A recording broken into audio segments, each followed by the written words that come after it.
prepare for the return of the Alternative View Conference, AV5. Humanity versus Insanity, a conference that will make a difference. Featuring the most challenging and thought-provoking speakers from across the globe.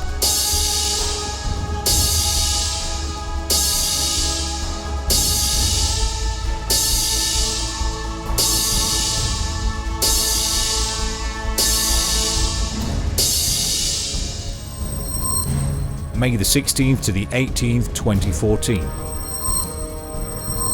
Staverton Park Hotel, Daventry, Northamptonshire. AV5, the Alternative View.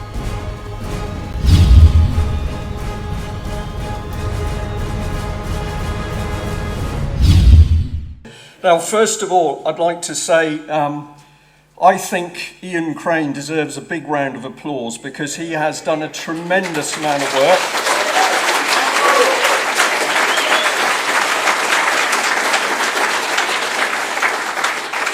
And in putting together Humanity versus Insanity, Ian has also been pushing really hard to get groups of people to work together.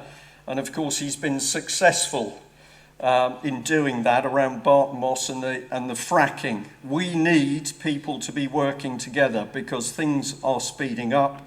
Things are very bad and getting worse. Why is it always me that has to open the meetings with these sorts of comments? Because I know you'd rather be happy.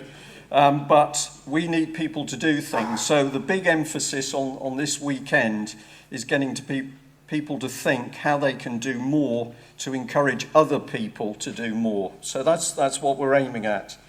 And I'm also going to say that if you don't know Robert Green, who I'll mention in the talk, but Robert Green, who's continued to campaign on the issue of child abuse and justice for Holly, has been nominated for the Nobel Peace Prize.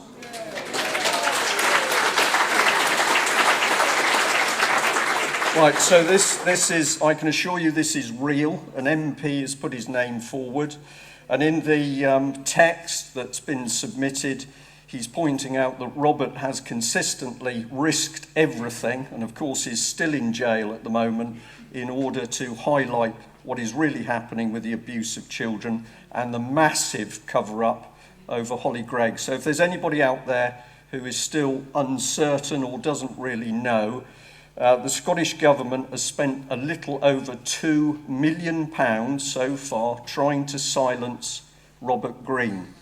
And what I will say to you is, if it's only a hoax, that's a lot of money. Okay? So there we are. I'll tell you a little bit more later on, but I just wanted to announce that because I think it's very important. Okay, well, let's kick off with what we wanted to talk about, or what I wanted to talk about, which was how we try and solve things. And the common sense, the antidote to common purpose, seemed not a bad place to start. You'll understand why, but have any of you done any research into the Boston Tea Party and the initial start of the War of Independence? Well, you might like to do a little bit of research because there's a gentleman called Edward Gerrish. It's true, you check it out for yourselves, and he was the one who started an argument with a British officer, which then brought a group of supporters around him, which ultimately, unfortunately, turned ugly, and 5 of them were killed. So I'm going to say, maybe in the family there's a little bit of the rebel, but we don't want people to get killed. We want to get it sorted out peaceably. Okay, right, if we can bring up the first of the slides. There we are.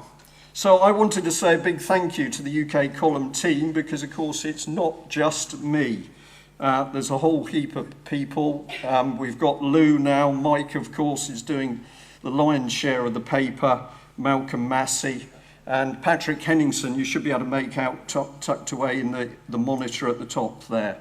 But we also want to bring in, it's interesting, a little bit of movement there on that slide, but Carol and Kate, who were there with bags full of UK columns being sent out, And to date, every time we publish, they are the people that fold and put those papers in envelopes.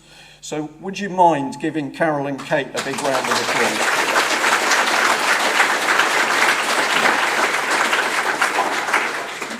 Right, so let's have a think about common sense first of all. I'd love this little photograph. Just because you can doesn't mean you should. But it seemed to work, didn't it?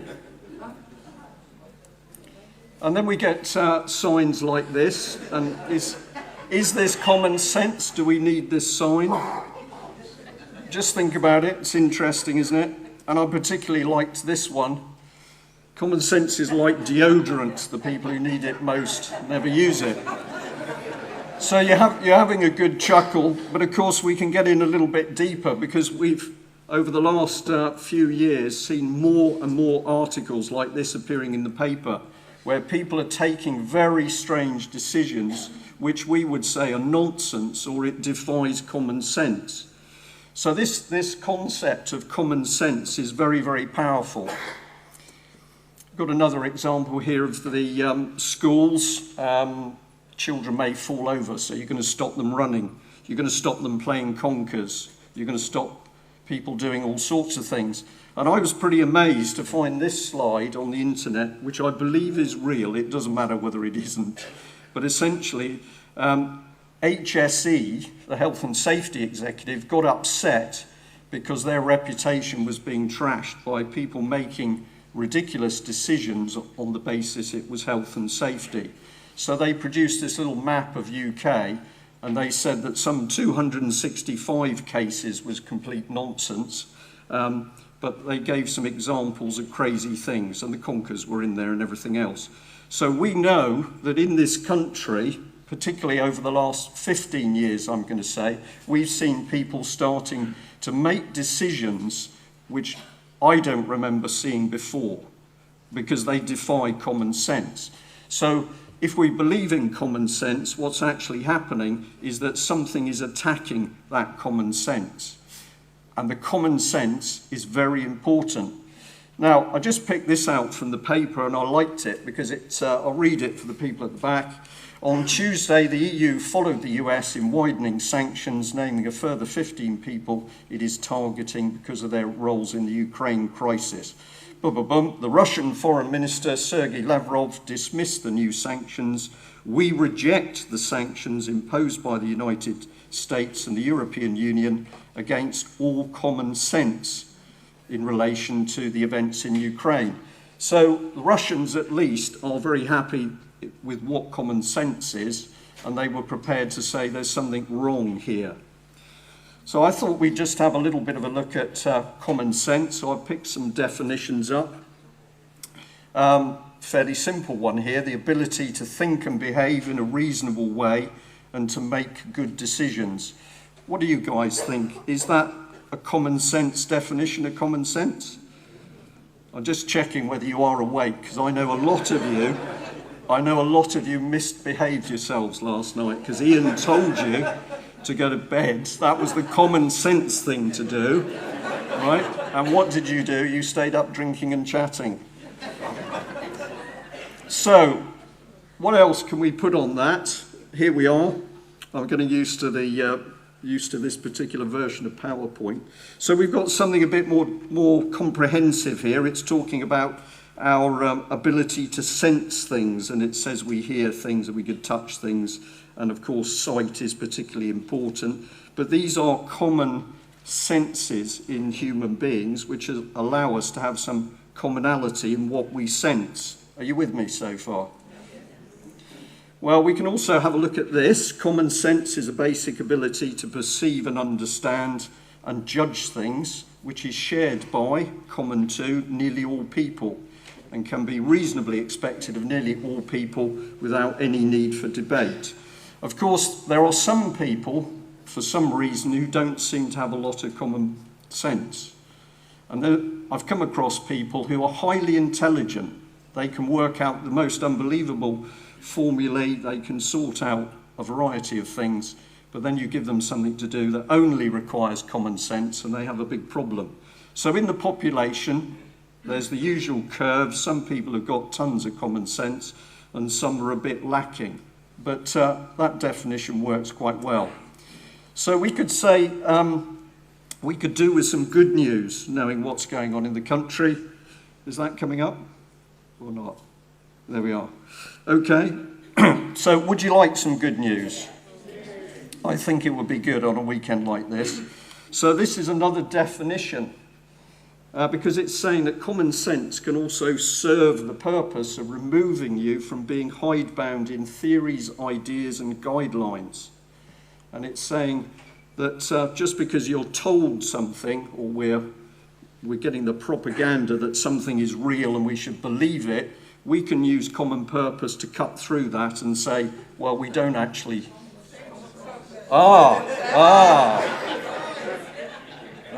So you are awake. Good. We can use common sense to cut through it. Now, we think that the UK column has worked on the basis of common sense. So I thought we'd run through a few pages from the front pages from UK column to see the sorts of things that we've been warning about for some time. So if we bring the first one up, we were pointing a big finger at Gordon Brown, and as you might pick up from the colours, we were saying that there was something nasty on the way. I'm going to say fascist or of that nature. So I can't see these on my screen, so I have to look up here. We pointed out there was a dictatorship coming, and we are actually saying that British politicians are acting as traitors. We are saying that the three parties are identical. We're effectively already in a one-party state. We vote, they say they're going to do something different, but in fact nothing happens. And here was Brown selling off the crown jewels. He got rid of the gold reserves, so the country being sold from under us. And that is still continuing, of course. The NHS is probably one of the main things at the moment. They say it's not being privatised. It's absolutely being privatised. And the worst thing is, all of this is happening because we consent to it. Well, some people don't, but if we take the nation as a whole at the moment, people are staying silent, and because they're staying silent, all of this regime is coming in. And this was an insidious thing that basically we had proof, and it was the UK column that blew this open, the government openly boasting of using applied behavioural psychology in order to change the way people think and behave. And if you're going to change the way people think and behave, you need a propaganda machine. So what better than to use common purpose in order to create this fictitious situation with the press and the media so that Leveson was going to control it for the government. This is the advice. Yeah, we've got to keep calm. We don't want people getting angry. We don't want riots on the street because that plays into the hands of other people. So here was the column saying keep calm. But ultimately, we've got to get rid of these people because they're exceptionally dangerous, as I hope to show you this morning. And this is the other key bit. We've got to deal with the money system. And that means taking away the power to issue money from the bankers and bringing it back into the nation state. So if we deal with the money and the money supply and the banksters, that is a common sense action that we can take to deal with the wider problems in the country. So my little story about America comes in here because I discovered this man, Thomas Paine, and he wrote a pamphlet back there in 1776, which he called Common Sense. What a brilliant man. I like him a lot. He was very friendly with Edward Gerrish. No, I don't know that for certain. So here's the other part of it. We've got one side, we've got common purpose, and on the other side, we've got our common sense. And really, it's a battle going on between the two. So I thought we'd look into this a little bit more. This is just off the internet, but here's a little piece about Thomas Paine and his leaflet. But look at what it says. Common sense challenged the authority of the British government and the royal monarchy. The plain language that Paine used spoke to common people of America and was the first work to openly ask for independence. So no great magic, nothing complicated. This man wrote a pamphlet and he used plain language to get across simple concepts. He used common sense and he called it common sense. So this is a bit more this is comment really on his document, but I'd just like to highlight this bit here.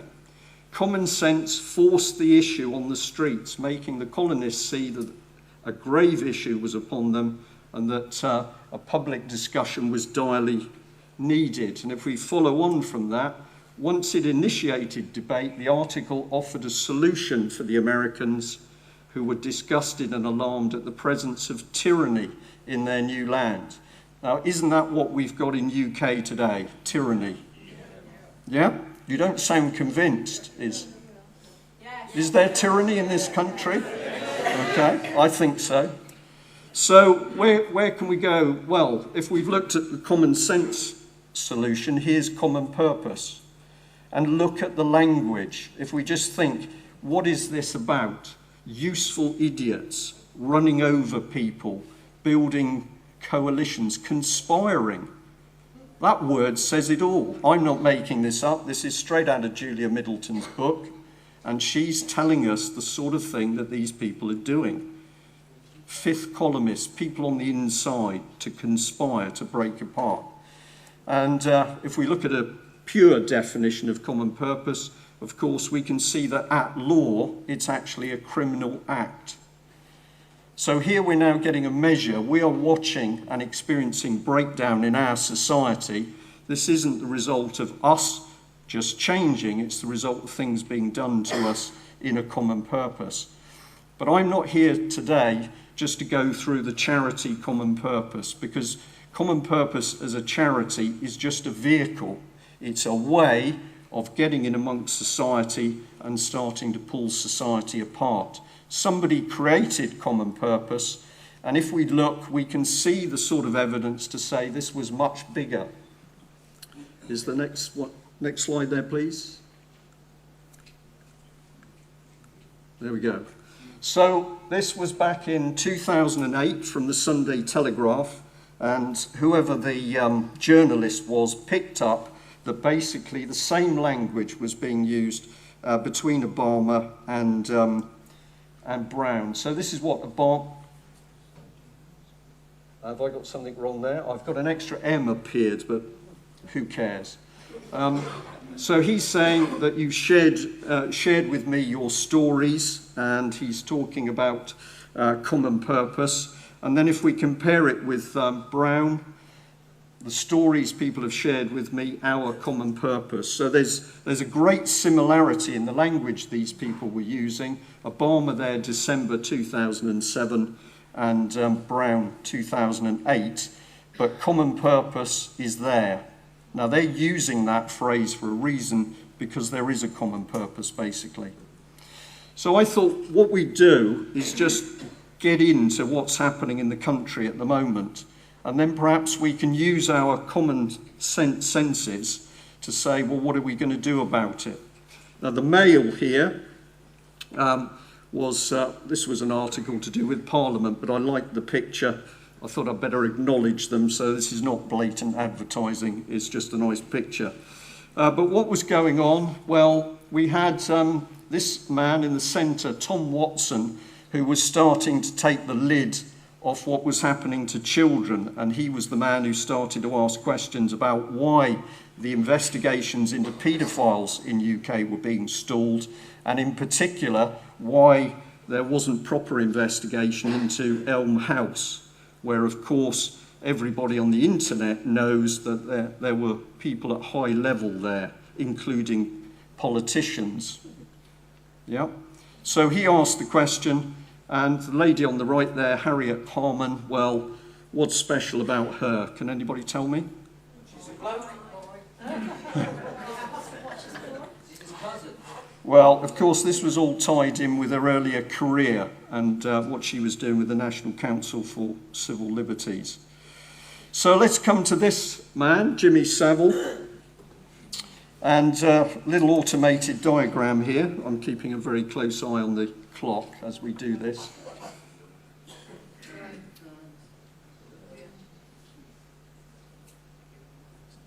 It's good, isn't it, when the technology works? I love it.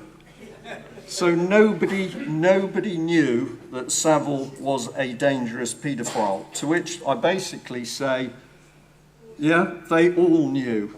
We've got a little bit, this is because I work in Keynote and this has come across to PowerPoint, so there's obviously going to be a few little glitches on the slides, but don't worry.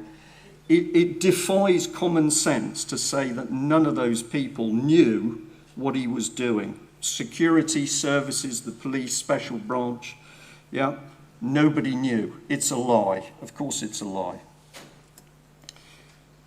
So, what does common sense say that's happening in the country? Well, let's bring in Robert.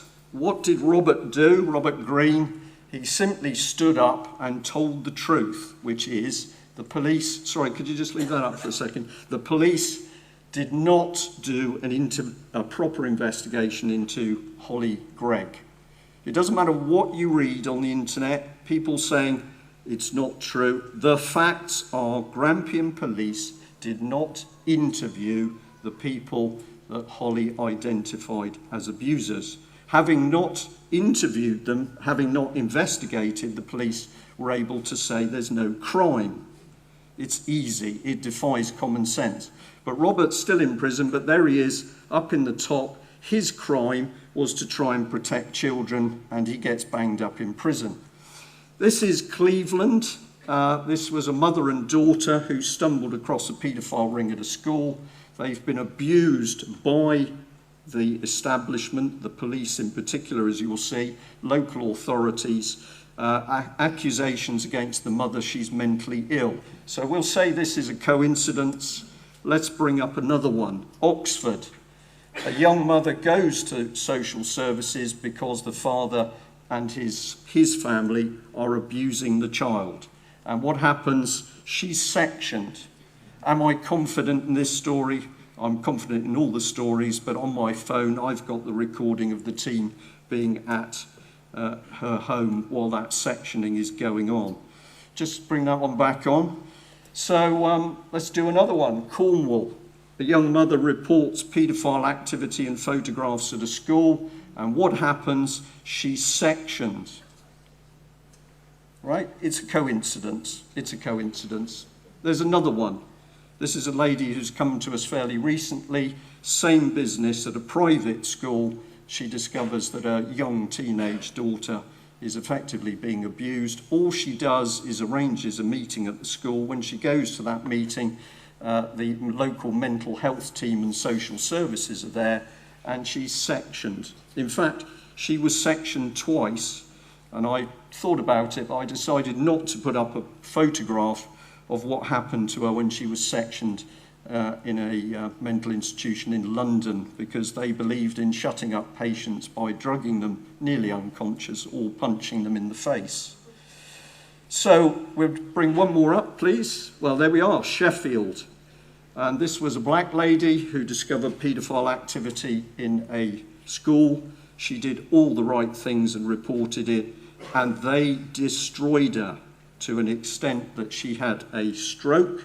She ended up in hospital, and although she's recovered to a certain extent, her life is destroyed. So the crime of these people, simply to attempt to identify the paedophiles.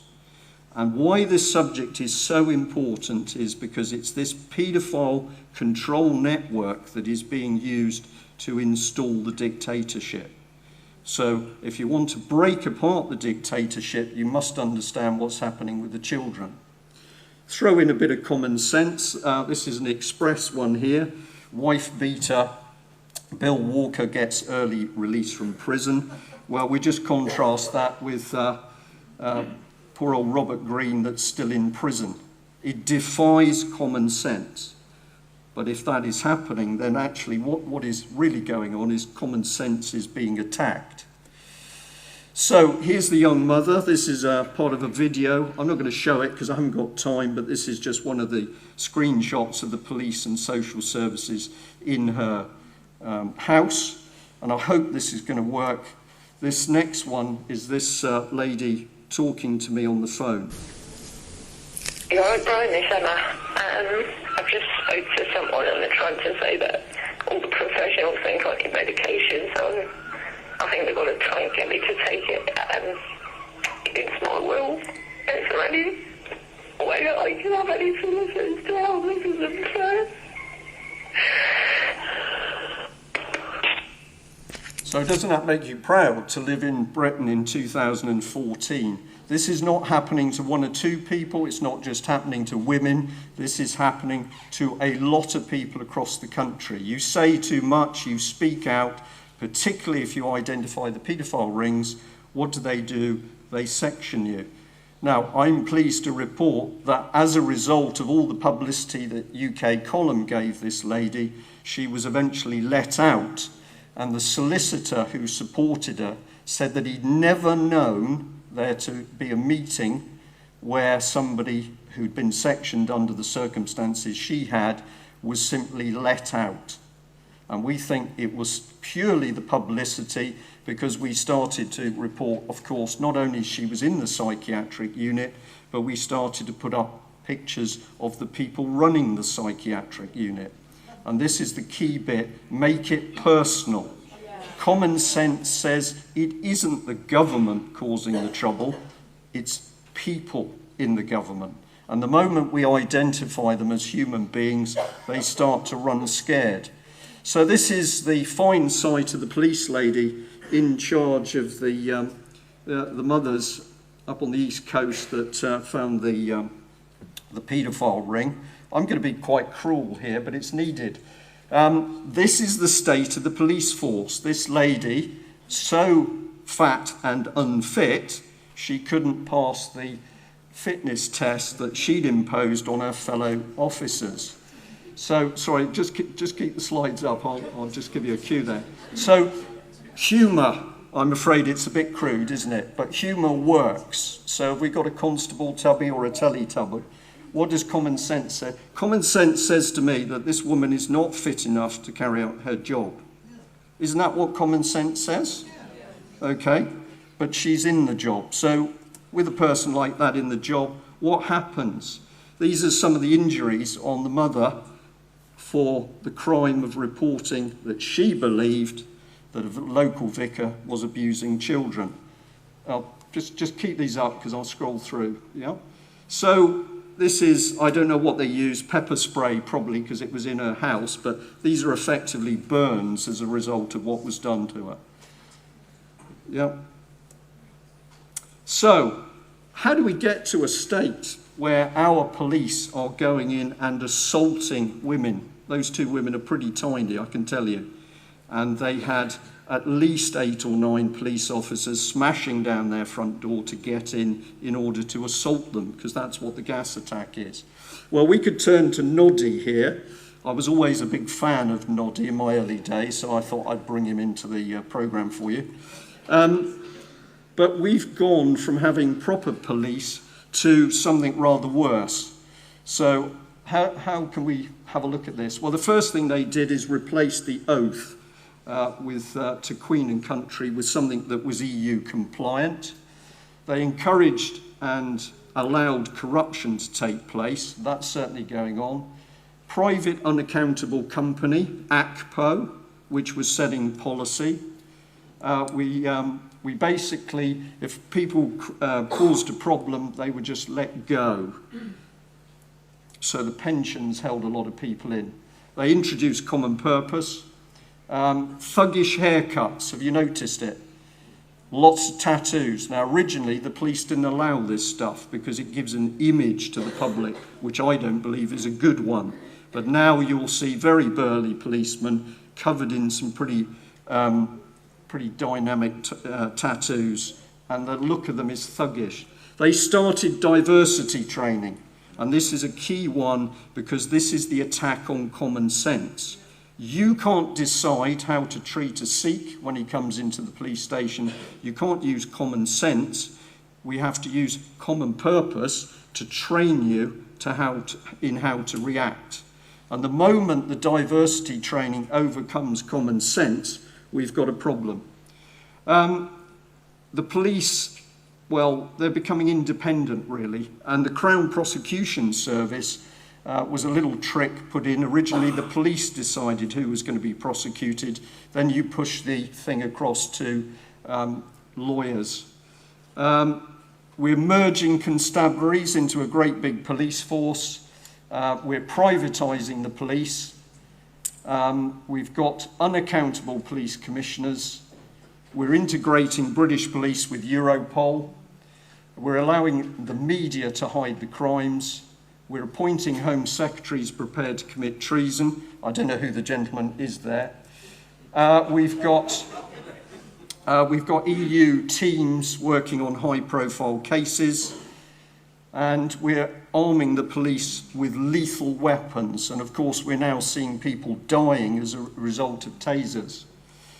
Here we are, police integrated with social services, secret courts, imprisoned police officers who whistleblow, noddies disappeared because this is not a cartoon, and now we've got good policemen and women mentally reframed into low empathy.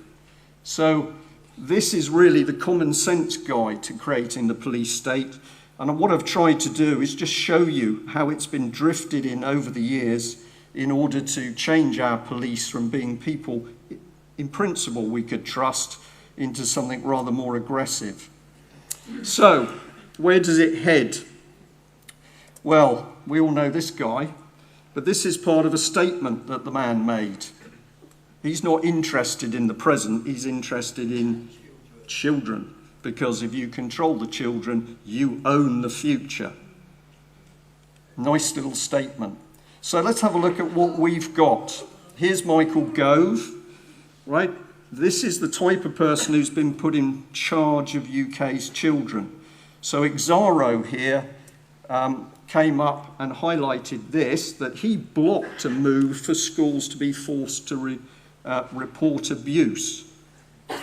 And he opposed it because he feared that it would swamp officials responsible for child protection. What does common sense say? He's covering up, isn't it? If he knows they're going to be swamped, he knows that we've got a massive problem with abuse. So what does he want to do? He wants to hide it. Well, of course, it's not only him, because here's the next one from years ago, Jack Straw. Go and have a look at this on What Do They Know, because what you find is the response to this request is long overdue. Jack Straw played with the law to say children in care would not be allowed to speak to the media if they were abused. What does common sense tell us? This man is protecting paedophiles. And here we are. Here's Harriet. So, deputy leader of the Labour Party, but she lobbied for the rules on pornographic photos of children to be relaxed. Fact. And yet she is deputy leader of the Labour Party. So what are the values of the Labour Party? What does common sense say? To me, it says that basically we've got a Labour Party which is supporting paedophiles, and I think this woman should be removed in a common sense way. So this is part of an earlier talk. Sarah Tether is the lady, and she was formerly Minister of State for Children and Families. And we found on her terms of reference this, that she was responsible for, so I have to read it off here, services commissioning and market development in relation to children. So what does that say? Children are for sale. Children are for sale. Children are commercial items, and with that comes profit. Is this my imagination? Well, this is Polly Toynbee in The Guardian on the 13th of May, and she did a fantastic article saying that a hedge fund was boasting you could get an 18% return per year by investing in disabled children.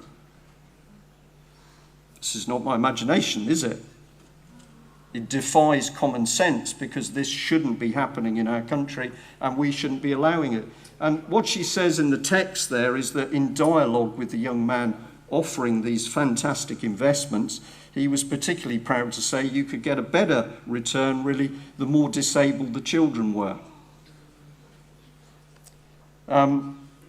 I should have just an extra bit here. And what Polly Toynbee said, which was brilliant of her, was she started to relate this to the number of children in care. 68,000 in care last year, up 2%.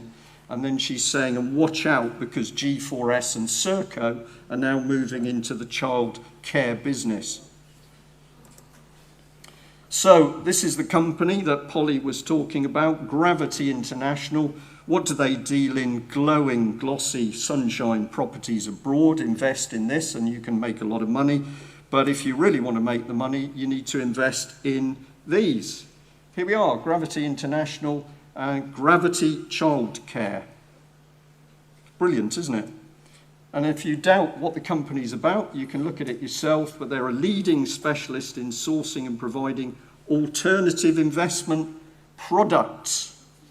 So that's where we've now placed children in this country. They are an investment product. And what else are we doing? Well, we can have a quick look through, because this is all in front of our eyes. Somebody sent me this slide. I think his name was Chris. Thank you very much, Chris, because this was some really good stuff. Schools now being turned into prisons. Children should be happy, shouldn't they? They should be laughing. They should be enjoying themselves, giggling, fooling around. And we are turning the schools into prisons. And this was a headline from the local rag in Plymouth, the Herald. 1,300, we just bring, oh sorry, that should have expanded, it hasn't.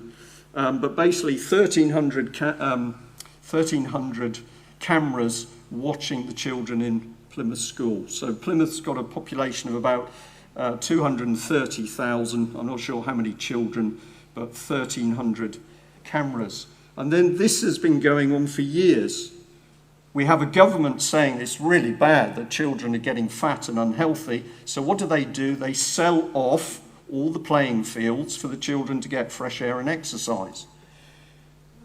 Common sense tells me there's a plan running here.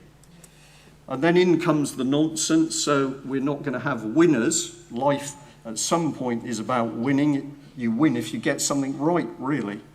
But we don't want that to happen. So this sort of nonsense coming into the schools, which is beginning to confuse the children, and it's beginning to destroy their sense of common sense.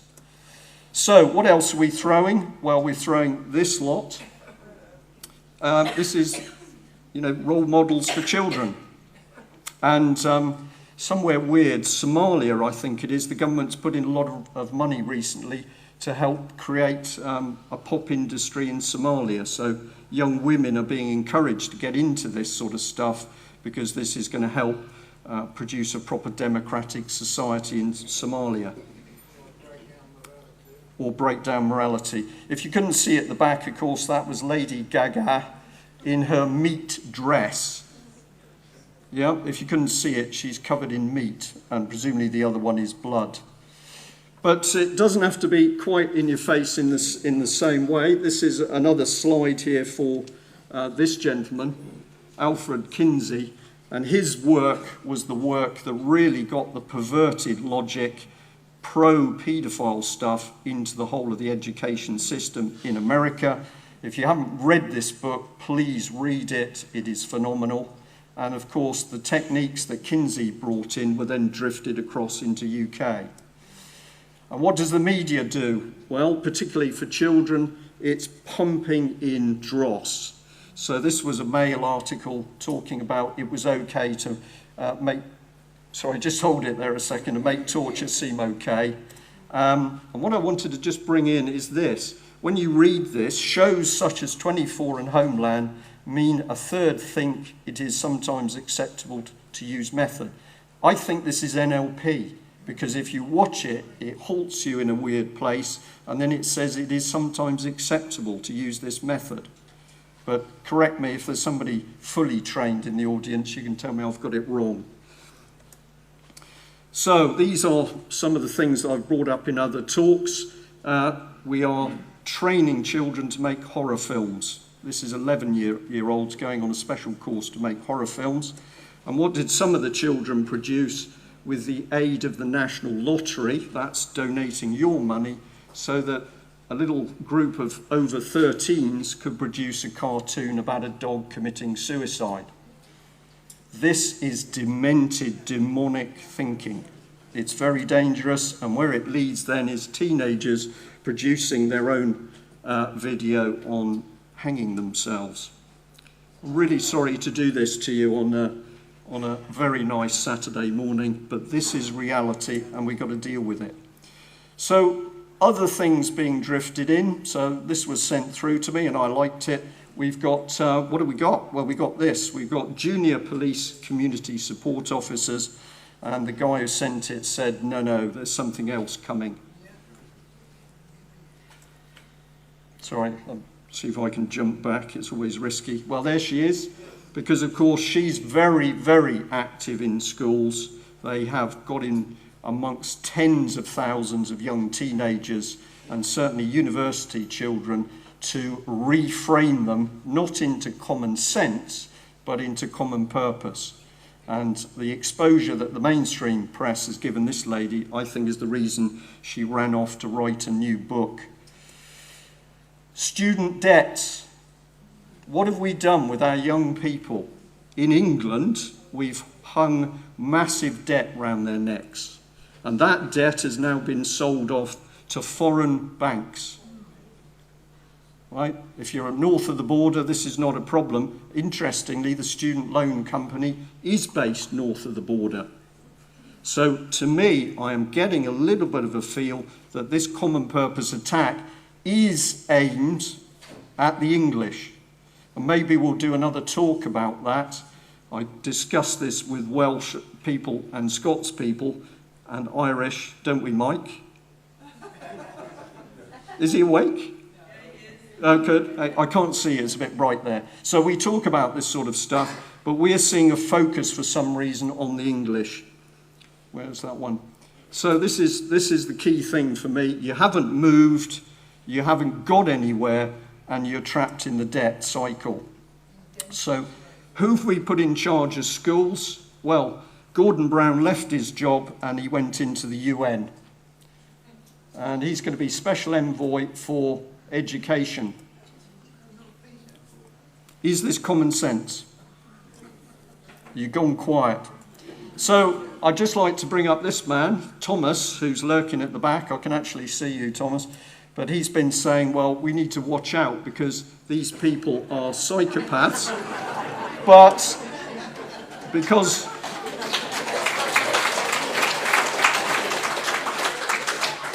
because I know that, sorry, I've lost my track now because I've started to laugh at that. We've got to identify them as low empathy people, and it's clear some of them are psychopaths. But because we're talking about such heavy stuff, I thought that the cactus joke would probably go down quite well. So, is it difficult to see what's going on? Well, this was Tony Blair. I'm sure some of you have seen this before in other talks. He tells you what they're doing, creating a new class, a new vision of people who are going to run the country. And here's a document from Parliament. It's real. It's talking about the all-party parliamentary group for world governance. So these people are talking about controlling the world. I'm not making it up. They're telling us. And if you're going to control the world, you need a propaganda machine. And the BBC, that we are going to do some major exposure on, is a propaganda machine that defies belief. Because it is not just the public service that we all think it is, taking 3.65 billion of our money. It's also tied in with a huge commercial arm, including BBC Worldwide, 1.1 billion, but they feed off the BBC's public pension pot. And then we've got these other things, Global News and BBC Monitoring, that was funded by the Foreign Commonwealth Office, but is now funded by the licence payer. But what is it doing? It's spying on broadcasts in other countries. I'd love to spend an hour on this with you, but I can tell you that the BBC is the most massive propaganda machine worldwide, and they have already carried out experiments to see whether they could destabilise and take over the culture of countries. So you have to take my word on that at the moment, but I assure you we'll put it across. So Anybody who's new to AV conspiracy in this room? Okay, I didn't think there was a one. Well done for coming. Can we give this lady a round of applause?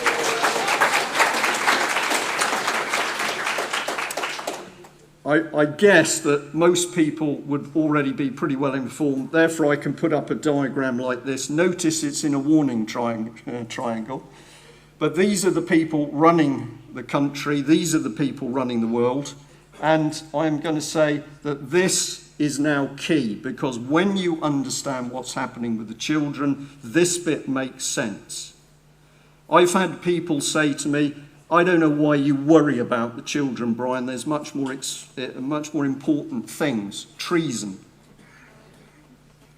I don't care about the country. I don't care about the children. I want my country back. That was a very interesting little statement.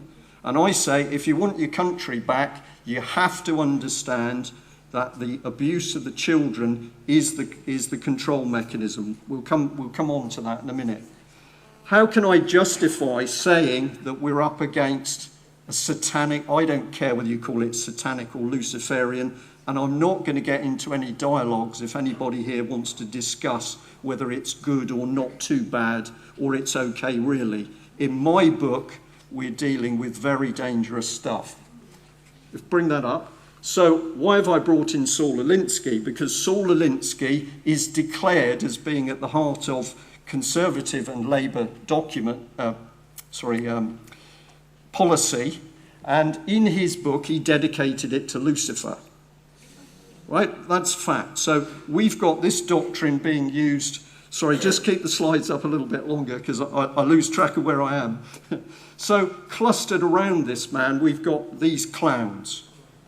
So if the policy is based on Lucifer, these boys are in bed with Lucifer. And other people have talked years ago about how we can use this sort of thing to destroy society. Read it yourself.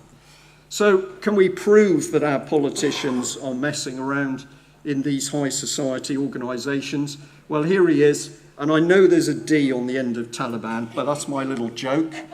Okay, Rory Stewart, Lib Dem MP, has just been selected as chairman of the Defence Committee.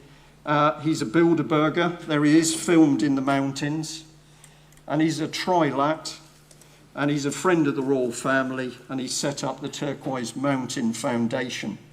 So here he is. His nickname in Westminster is Florence of Arabia, which I thought was pretty good. And these are the sorts of views that he holds. And I think these are pretty dangerous, because he says that children aren't the purpose of your life. And he goes on to say, just as we've forgotten God, we once worshipped God, we've got to stop worshipping children.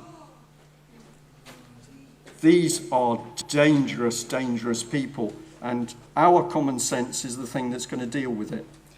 How are we doing for time? Because we started a little bit late. No, we're fine. We're fine. What does that mean? That means you've still got another 20 minutes. Excellent, excellent, because this is my favourite couple. Yeah? And they are such nice people, aren't they? They've gone to the right schools, they dress, they're slim, they obviously keep fit, and you look at them, and you know, because he hasn't got a tie on, you can trust him, because he's relaxed, he's one of you. He's not one of me, he's one of you. I've got the tie on. So what sort of people helped Cameron get into power? Well, we need to bring this happy couple up. Anita and Paujo Zabludowicz. So they donated money to David Cameron's personal election campaign to make him leader of the Tory party. I think she's actually given the Tories nearer £800,000. And there's an article in one of the papers today talking about organisations donating money to the Conservatives, so you can't see who's giving it. So let's look at a bit more at this lady. So we'll add a bit. What's special about her? Well, she ran the art exhibition which featured Christ with an erection. Now remember, David Cameron says he's a Christian. He is not a Christian. But this is the reality of the people, ex-arms dealers, that have put our politicians into power. Now, when you get in this realm, of arms and drugs and people being put into leadership of countries, you need to control them. And how do you control them? It doesn't matter if they have affairs. Nobody gets excited about that. You sniff a bit of cocaine, you can get away with that. You can use rent boys and be a politician. But the one thing that the public, luckily, will not accept is paedophilia. So if you're going to blackmail people, if you're going to control them, you're going to use paedophilia. Well, this was a brave young man because he tried to do a citizen's arrest on Tony Blair. Lots of rumours about him. And what does common sense say about this man? What should we actually do about him? Give me a common sense. Prosecute him, right? So we don't really have to think too much, do we? Because it's in here, it's common sense. We should deal with this man. But where is he at the moment?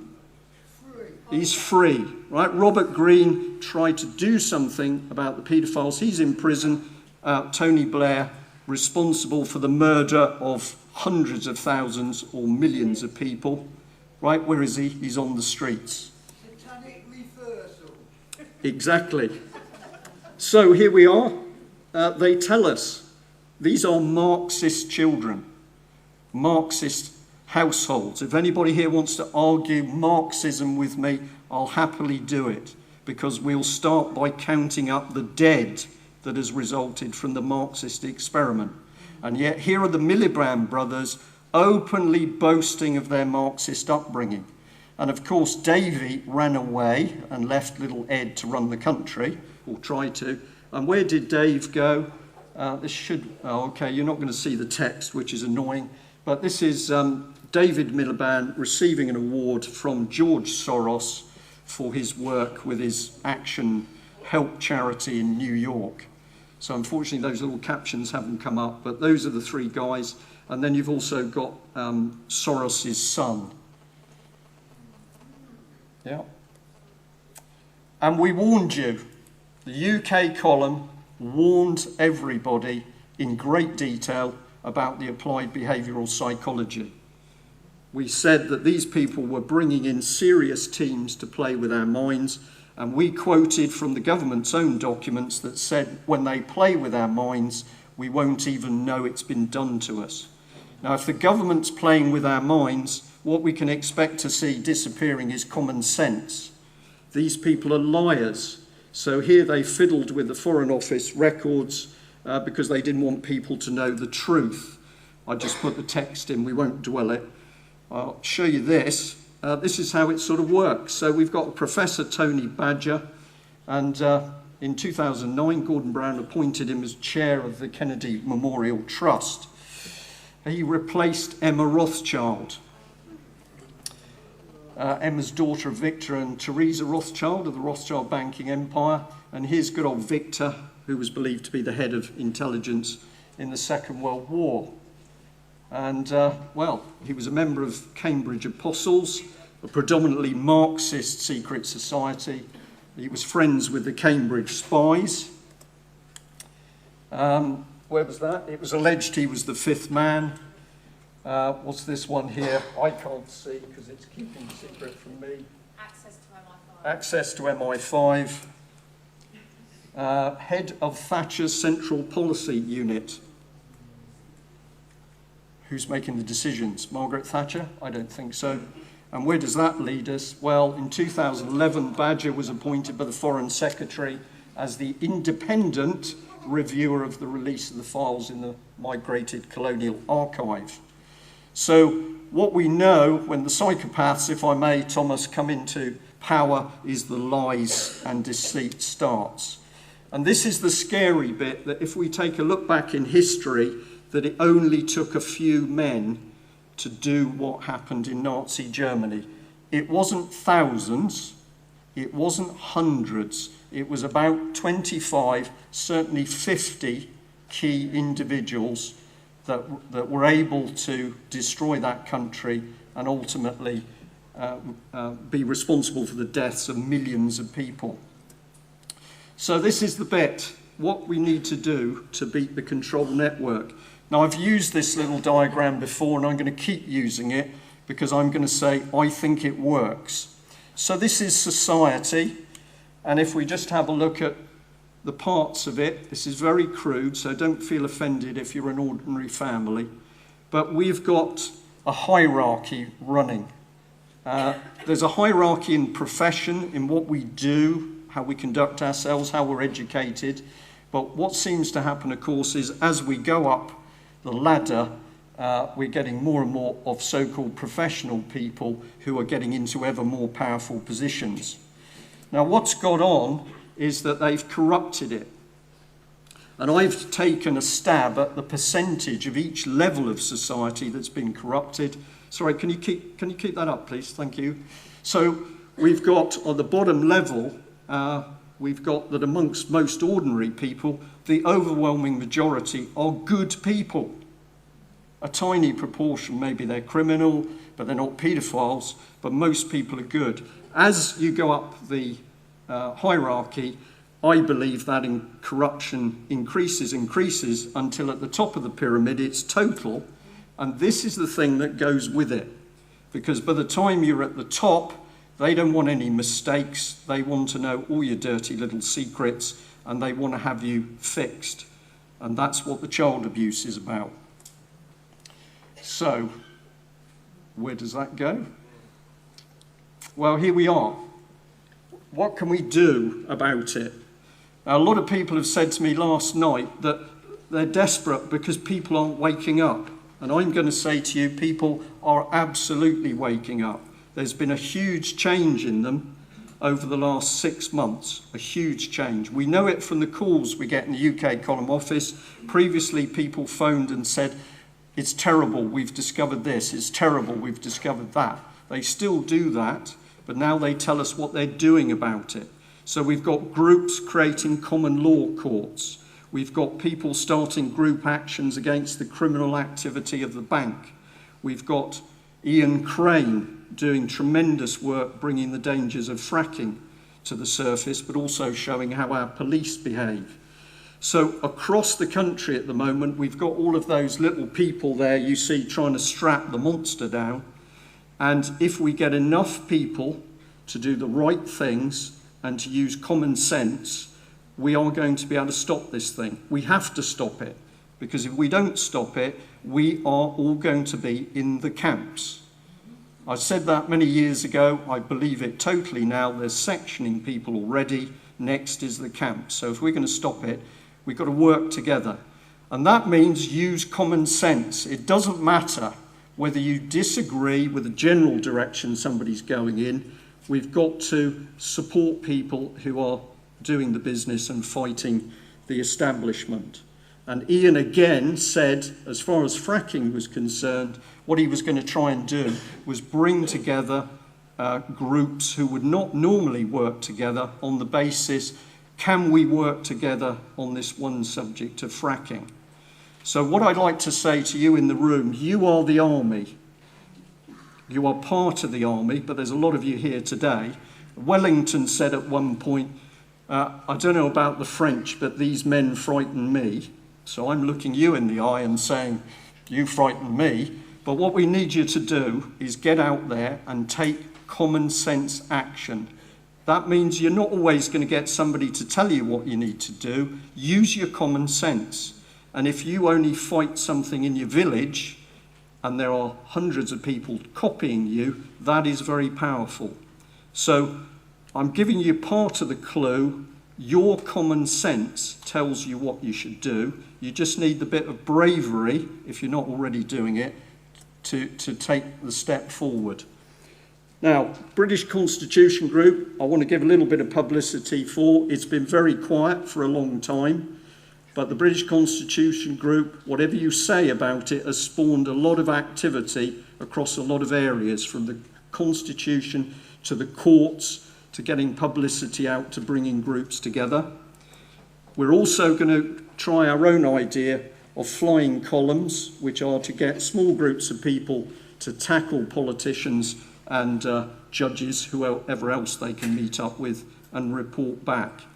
Publicity, huge weapon against the people in power. Ridicule and humour, huge weapon.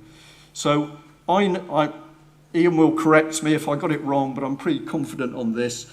What we want to achieve from this weekend is for everybody to talk, to swap information, to be friends, but when you leave, you are going to do more than you were doing before you arrived.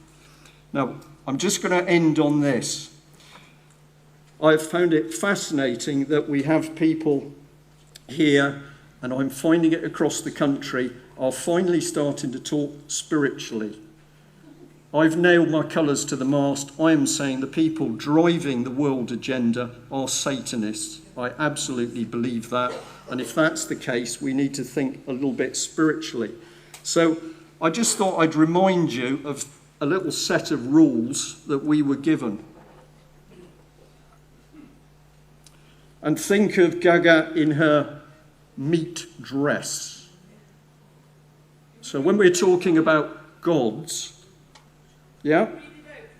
You can't read it. Thou shalt have no other gods before me. Thou shalt not make any graven image of anything that is in heaven above, or in the earth beneath, or in the water under the earth. Thou shalt not bow down to them, nor serve them, for I am the Lord thy God. So think about what is being described when we look at what is going on in the pop industry. So if I bring this one up, thou shalt not take the name of the Lord thy God in vain. Remember the Sabbath day and keep it. Well, that's interesting, isn't it? How many of you remember Sunday trading coming in? Yeah, I certainly do. I can remember the boring Sundays. I can remember when you couldn't do things, particularly children, could be frustrating. And there were certainly households that went to church several times on a Sunday. But if you look at what Sunday trading did, it put people in a hamster wheel of activity, no rest. Because you could go shopping at Tesco's on a Sunday while your husband did DIY. Maybe he goes shopping and you do the DIY. I don't mind, because when Monday morning comes, you haven't had a rest. And if you haven't had a rest, common sense is starting to go out the window. So I'll follow the rest of them through, if I may. Come on. Oh, I think we've got a slight problem on that. Can I do anything about that? I don't think I can. No, I'm sorry. That's very interesting, isn't it? Is that the devil at work? I don't know. What I did was just put up the remains of the 10 Commandments, of which, in addition, we are told to love our God and love one another. So 10 Commandments, you can laugh at them if you want, but the more I play and see what's going on, the more I think that actually we were given a little set of rules that if we had all obeyed those rules or tried to obey them, we would not be in the situation where we have Satanists running the country. So that's it. Common sense. You know in your heart what's wrong. You don't need education. You don't need a book. You just know when it's right and wrong. Apply the common sense and then apply the same sort of common sense to decide what to do. And if we get enough of us doing it, we're going to stop it. Thanks very much.